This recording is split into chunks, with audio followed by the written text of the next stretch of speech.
Hare Krishna, Radhe Radhe. Welcome to my channel. आशा करती हूँ आप अच्छे होंगे, स्वस्थ होंगे और मंगल में होंगे। आज इस वीडियो में मैं आपके लिए लेकर आई हूँ वैशाख मास महत्तम अध्याय 18। वैशाख स्नान दरिद्रता, पाप और दुर्भाग्य रूपी कीचड़ को धोने के लिए वैशाख स्नान के सिवा कोई और दूसरा उपाय नहीं है। इसलिए कुछ न कुछ वैशाख मास में जरूर करें। अगर आप पूरे महीने स्नान नहीं कर पाए किसी वजह से, तो लास्ट के 5 दिन में आप वैशाखी स्नान करिए, अपनी सामर्थ्य अनुसार दान करिए और महात्म सुनिए और जो कथाएं होती हैं उसका श्रवण करिए, भगवान जी का ज़्यादा से ज़्यादा जाप करिए।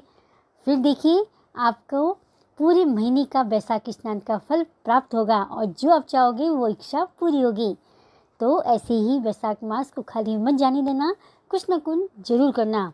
तो आइए अब सुनते हैं वैशाख मास महात्म अध्याय 18। जय गणेश गिरिजा सुमन मंगल मूल सुजान, कहते अयोध्या दास तुम देव अवे वरदान। बोलो गणेश जी महाराज जी की जय। गुरु मन में बैठत सदा, गुरु है ब्रह्म का काल। गुण अवगुण को मेंटता, मिटे सभी भ्रम चाल। गुरु मन में बैठत सदा, गुरु है ब्रह्म का काल। गुरु अवगुण को मेंटता, मिटे सभी भ्रम जाल।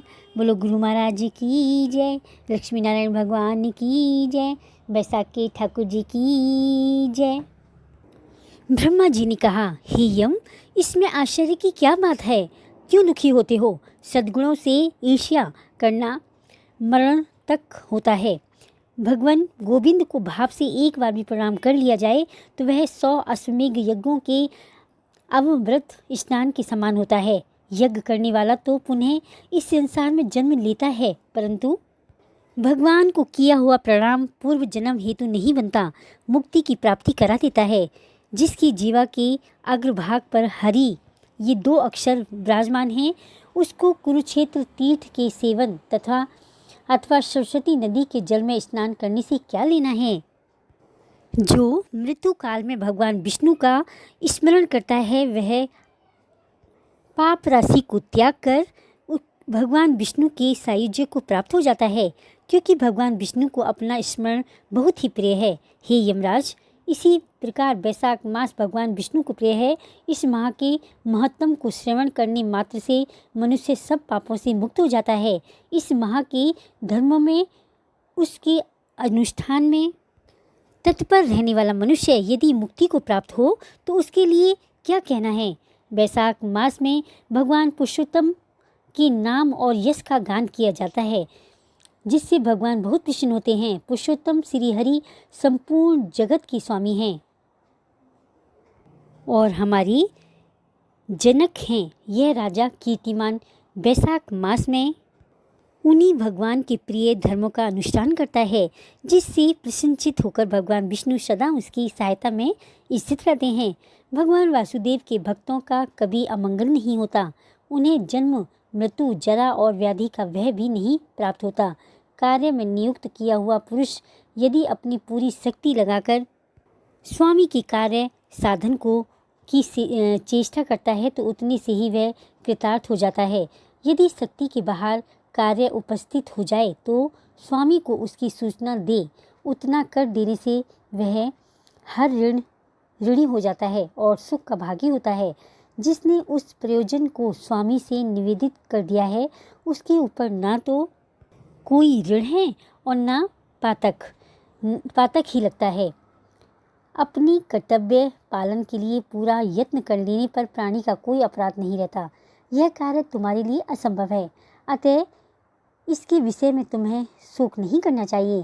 ब्रह्मा जी का ऐसा कहने पर यमराज ने दीन वाणी में कहा, तात, मैंने आपके चरणों की सेवा से सब कुछ पा लिया।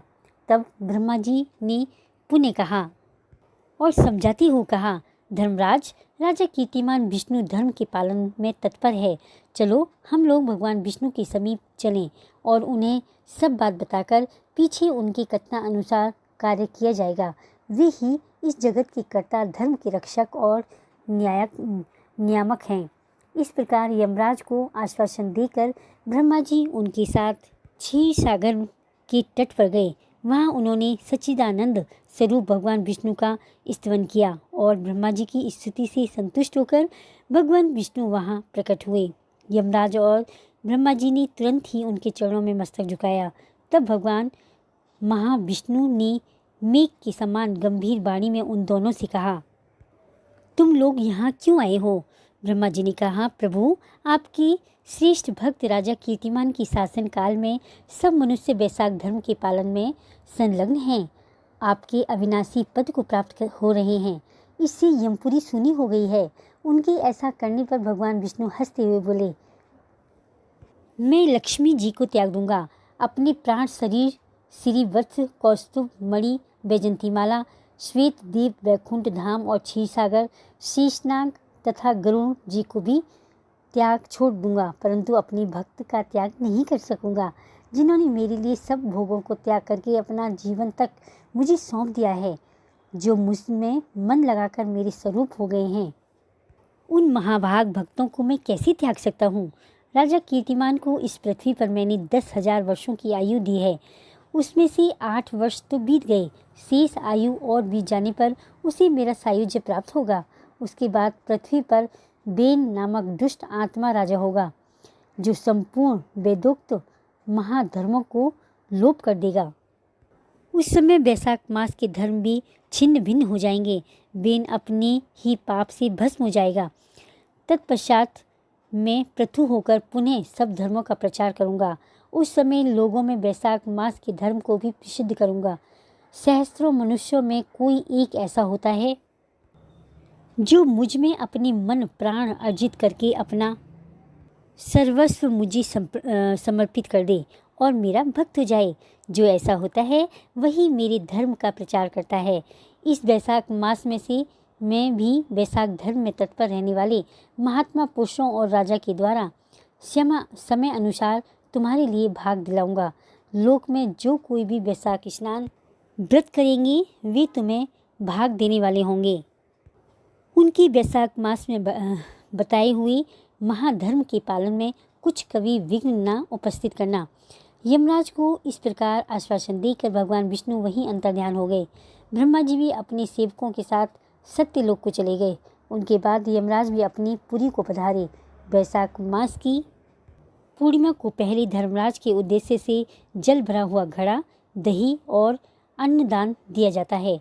उसके बाद पितरों, गुरुओं और भगवान के उद्देश्य से शीतल जल, दही, अन्न, पान और दक्षिणा फल के साथ कांसी के पात्र में रखकर ब्राह्मण को देना चाहिए। भगवान विष्णु की दिव्य प्रतिमा वैशाख मास की महत्तम कथा सुनाने वाले दीन ब्राह्मण को दे देनी चाहिए। उस धर्म वक्ता ब्राह्मण को अपने धन से भी पूजित करना चाहिए।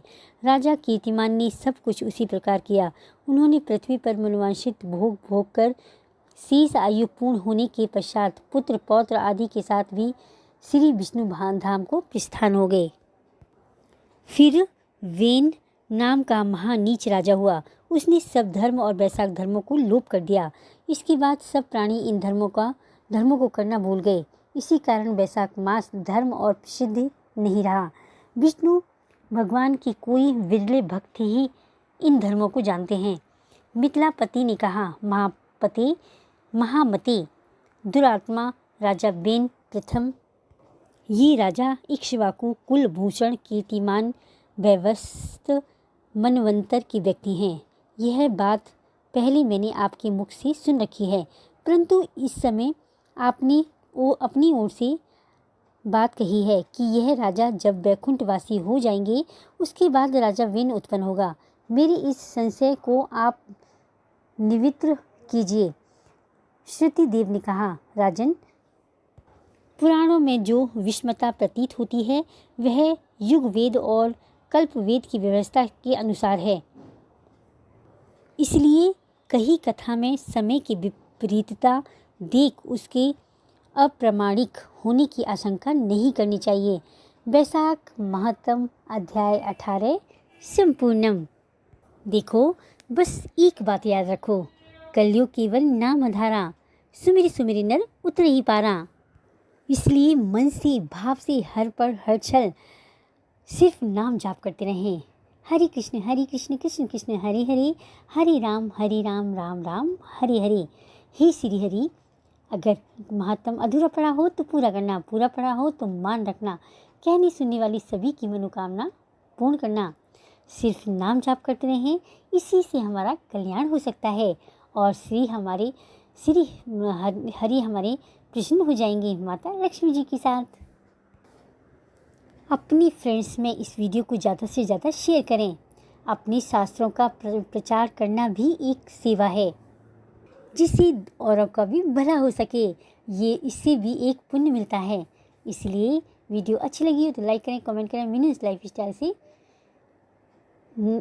लाइफ स्टाइल को सब्सक्राइब करें, बेल आइकन को भी ज़रूर दबाएं मेरी सबसे पहले वीडियो देखने के लिए। हरे कृष्णा, राधे राधे।